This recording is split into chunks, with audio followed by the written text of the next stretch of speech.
ಮರಗೋಡು ಸಮೀಪದ ಕಟ್ಟೆಮಾಡು ಗ್ರಾಮದ ಶ್ರೀ ಮಹಾಮೃತ್ಯುಂಜಯ ದೇವಾಲಯದ ವಾರ್ಷಿಕೋತ್ಸವ ಸಂದರ್ಭ ಎರಡು ಸಮುದಾಯದ ನಡುವೆ ನಡೆದ ಅಹಿತಕರ ಘಟನೆ ವಿಚಾರವಾಗಿ ಜಾರಿ ಮಾಡಲಾಗಿದ್ದ ನಿಷೇಧಾಜ್ಞೆಯನ್ನು ಮತ್ತೊಮ್ಮೆ ವಿಸ್ತರಿಸಲಾಗಿದೆ.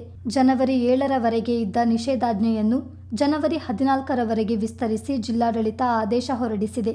ಈ ಬಗ್ಗೆ ಜಿಲ್ಲಾ ಹಿರಿಯ ಉಪವಿಭಾಗಾಧಿಕಾರಿ ಹಾಗೂ ಉಪವಿಭಾಗೀಯ ದಂಡಾಧಿಕಾರಿಗಳಾದ ವಿನಾಯಕ ನರ್ವಾಡೆ ಆದೇಶ ಹೊರಡಿಸಿದ್ದು, ಕಾನೂನು ಸುವ್ಯವಸ್ಥೆ ಮತ್ತು ಆಂತರಿಕ ಭದ್ರತಾ ದೃಷ್ಟಿಯಿಂದ ಭಾರತೀಯ ನಾಗರಿಕ ಸುರಕ್ಷಾ ಸಂಹಿತೆ 2023ರ ಕಲಂ 163(2) ದತ್ತವಾದ ಅಧಿಕಾರದಂತೆ ಕಟ್ಟೆಮಾಡು ಗ್ರಾಮದ ಶ್ರೀ ಮಹಾಮೃತ್ಯುಂಜಯ ದೇವಾಲಯದ ಸುತ್ತಮುತ್ತಲಿನ 200 ಮೀಟರ್ ವ್ಯಾಪ್ತಿಯಲ್ಲಿ 5ಕ್ಕಿಂತ ಹೆಚ್ಚು ಜನ ಗುಂಪು ಸೇರದಂತೆ, ಪ್ರತಿಭಟನೆ, ಮೆರವಣಿಗೆ, ರ್ಯಾಲಿ, ಜಾಥಾ, ಪ್ರಚೋದನಾತ್ಮಕ ಘೋಷಣೆ ಕೂಗದಂತೆ ನಿರ್ಬಂಧಿತ ಪ್ರದೇಶವೆಂದು ಘೋಷಿಸಿರುವುದಾಗಿ ತಿಳಿಸಿದ್ದಾರೆ.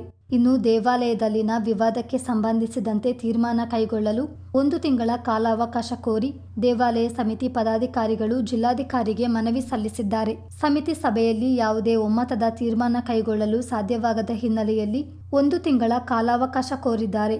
ಇದಕ್ಕೆ ಸಮ್ಮತಿಸಿದ ಡಿಸಿ ವೆಂಕಟರಾಜ್ ಸೂಕ್ತ ತೀರ್ಮಾನ ಕೈಗೊಂಡು ವರದಿ ಸಲ್ಲಿಸಲು ಫೆಬ್ರವರಿ 10ರವರೆಗೆ ಸಮಯಾವಕಾಶ ನೀಡಿದ್ದಾರೆ.